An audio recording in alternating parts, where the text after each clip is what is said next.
Collector కావాలనే సంకల్పం ముందు పేదరికం ఓడింది. తల్లిదండ్రులు పెద్దగా చదువుకోలేదు. ఆ కుటుంబంలో విద్యావంతులు పెద్దగా లేరు.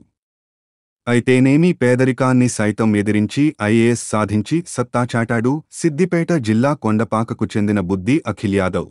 సిద్దిపేట జిల్లా కొండపాక గ్రామంలో నిరుపేద రైతు కుటుంబంలో జన్మించిన బుద్ది అఖిల్ యాదవ్ సివిల్స్ ఫలితాల్లో 321వ ర్యాంకు సాధించి ఐఏఎస్కు ఎంపికయ్యాడు.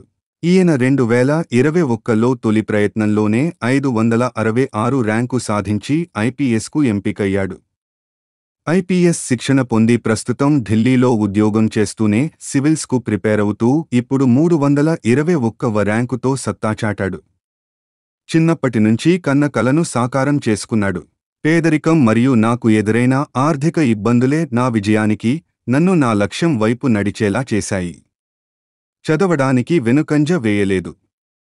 నేను చదువుకోవడంలో ఇబ్బందులు పడకుండా నా కుటుంబం నాపై చూపిన ప్రేమను మరువలేను. నేటి యువకులు పట్టుబడితే ఏదైనా సాధించే సత్తా ఉంది అనే ఉన్నత లక్ష్యంతో బరిలోకి దిగితే విజయం సాధించడం ఖాయం అని అఖిల్ యాదవ్ తెలిపారు. నీకు పట్టుదల ఉంటే పేదరికం నీ విజయానికి అడ్డు కాదు అని అఖిల్ యాదవ్ నిరూపించాడు. మీ అభిప్రాయాలను కామెంట్లో చెప్పండి. మా సమాచారం నచ్చితే లైక్ చేయండి.